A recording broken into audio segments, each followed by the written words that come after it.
2026 has arrived, and with it, the Persona 30th has begun. An anniversary already struggling beneath the shadow of the mass disappointment of the Persona 25th. A poorly put together celebration of a franchise that now lives on in infamy amongst the fanbase. As a quick recap, the Persona 25th had a lot of hype surrounding it by fans who were speculating everything from the long-rumored remakes to Persona 6. Atlus seemingly had 7 major announcements planned, but only 4 ended up happening. Persona 4 Arena Ultimax on all modern platforms, merch, digital wallpaper, and finally capping off the event was Persona 3 Portable, Persona 4 Golden, and Persona 5 Royal on all modern platforms. However, only one of them actually made it in time for the anniversary in question, with the other 2 being released in January instead. Persona 3 Reload, Persona 5 Tactica, and Persona 5 The Phantom X were announced in the subsequent year, and thus are likely the 3 missing announcements in question that were also delayed, which I speculated at the time to be because of the then ongoing global pandemic.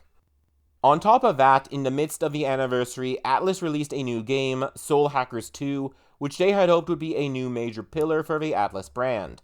A game that felt like it was banking off of a nostalgia for a cult classic's passionate following, without really understanding the subject matter of Devil Summoner Soul Hackers. Soul Hackers 2 being released during the anniversary still baffles me and a lot of other people. It feels in place like a spiritual successor to classic Persona, and has a very Persona-inspired cast and theme, but the appeal of Devil Summoner and the appeal of Persona are radically different. I wouldn't say that they are incompatible, but Soul Hackers 2 definitely feels tone-deaf in a lot of ways, as if the devs didn't understand the original despite it now being more relevant than ever before. Seriously, Devil Summoner Soul Hackers was as prophetic as Serial Experiments Lane was, and even predicted the rise of the Broligarchs long before perhaps even they saw their rise to power. All this resulted in an anniversary celebration that in the end felt like a joke before it was over. Scattered and unfocused at the best of times, and with seemingly a lot of behind-the-scenes drama that interfered with what Atlus was trying to convey. I've even seen speculation that the reason why the Hashino trilogy on modern platforms was even announced, an announcement that occurred before Soul Hackers 2 was even released, was to try and damage control the whole situation, and perhaps Atlus even expected Soul Hackers 2 to flop, which it did, and so decided to build hype for games that would have a wider appeal and a proven audience. Because of this ordeal, a lot of fans are looking at the Persona 30th with a lot more scrutiny, skepticism, and even fatigue. The first announcement, free Japanese exclusive concert and a bunch of merch not too dissimilar to one of the major announcements of the 25th, can feel like history already repeating itself. However, I do think that we can afford to be a bit more optimistic about the 30th than the 25th. Now 5 years later, and without this global crisis forcing many inconveniences, there is reason to believe that there shouldn't be any delays and uncertainty this time.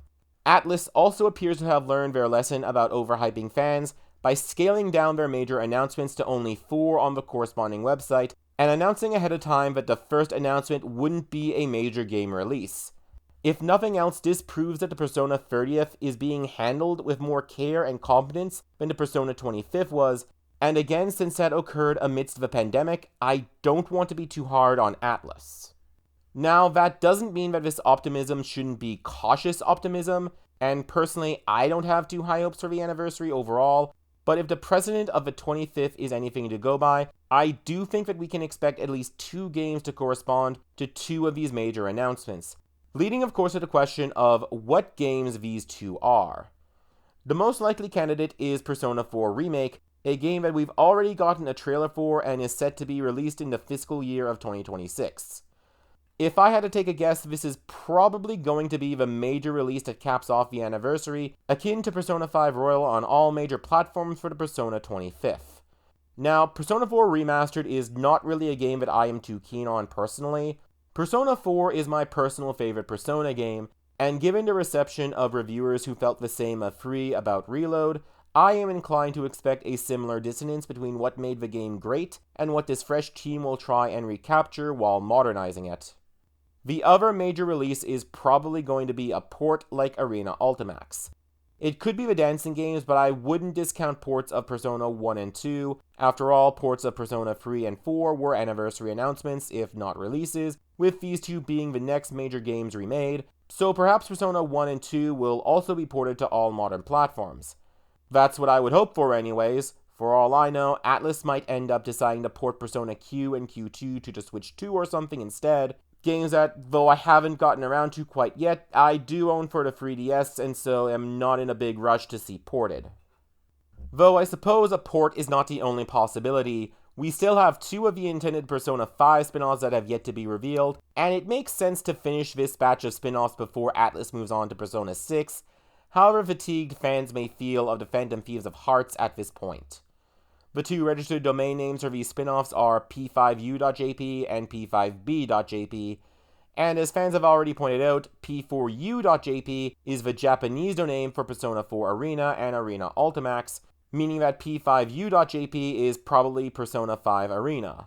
A fighting game that leakers have been hyping/assuring fans is in development for many years now, and finally is the more mysterious Persona 5b, a game for which we have no precedent for. Fans have been speculating that B could stand for board game, not unlike how P5M stood for Persona 5 Mobile, which became Persona 5 The Phantom X. However, right now I am personally thinking that this might be the Persona party game that leakers have claimed to be in the works instead. Now, before moving on, it is worth acknowledging that a leaker claims that Persona 6 is actually going to come out before P4RE, which could place it within this anniversary window.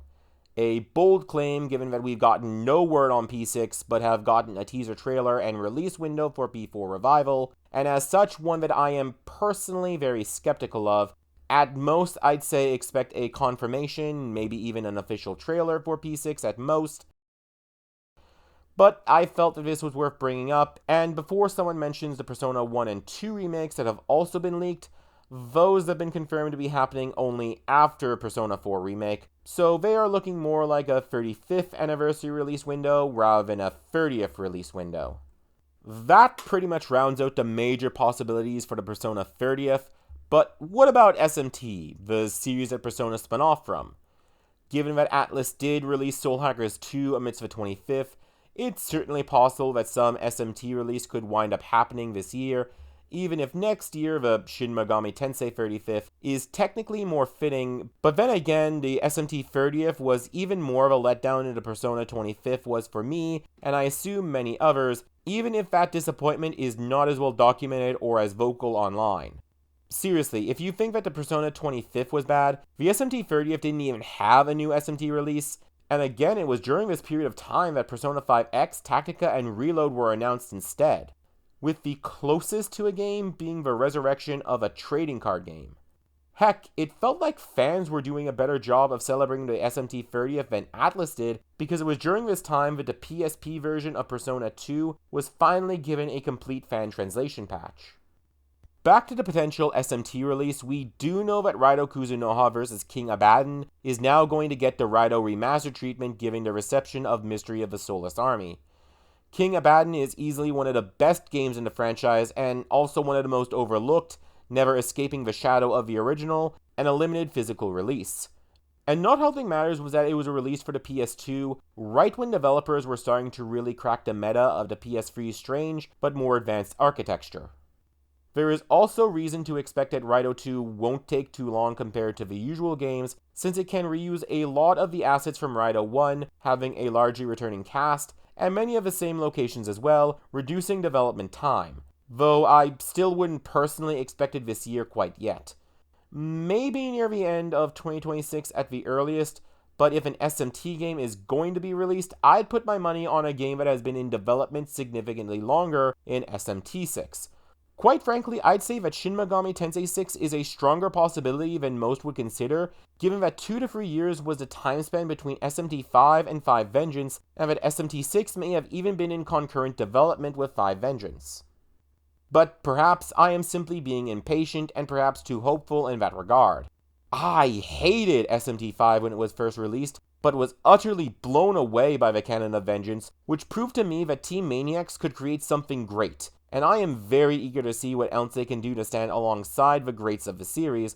But then again, those same developers also made the Canon of Creation, which I stand by being the worst in the franchise, and they also made the underwhelming and frankly toothless Soul Hackers 2, so who knows what their next game will entail.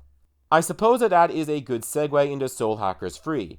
A possibility, given that Soul Hackers 2 had introduced and left open a lot of plot threads to be explored in a sequel. Said ideas contradict the lore and themes of the original, but being left open as they were, it does mean that the devs probably want to explore and elaborate upon them, even if Soul Hackers 2 itself didn't sell well.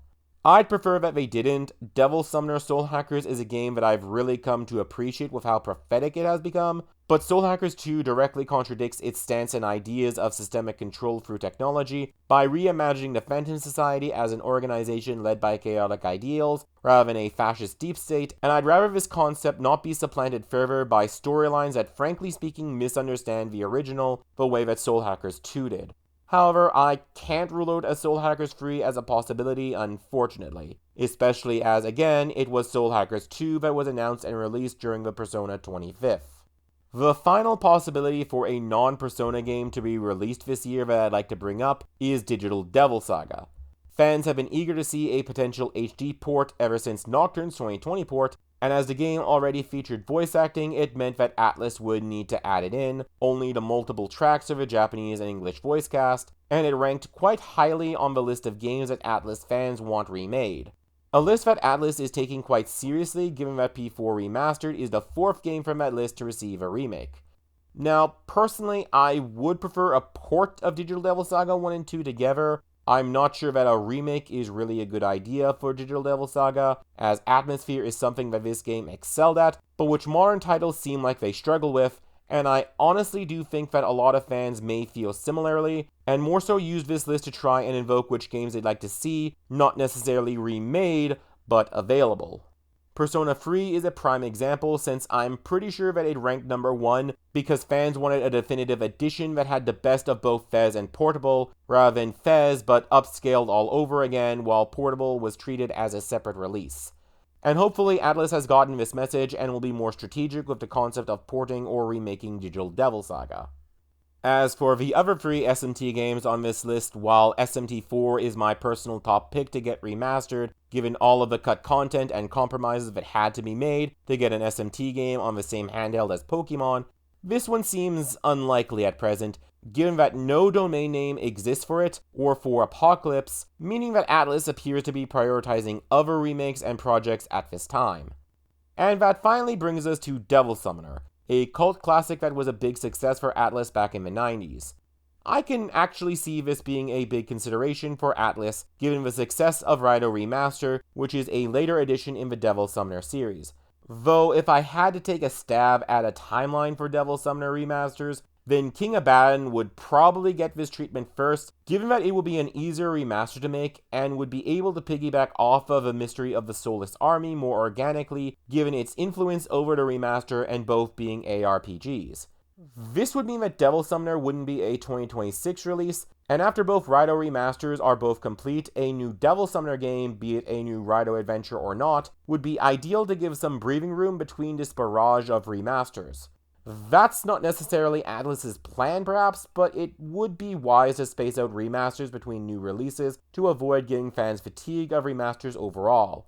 Though this is Atlus, so who knows what they are thinking and what could cause what to happen behind the scenes.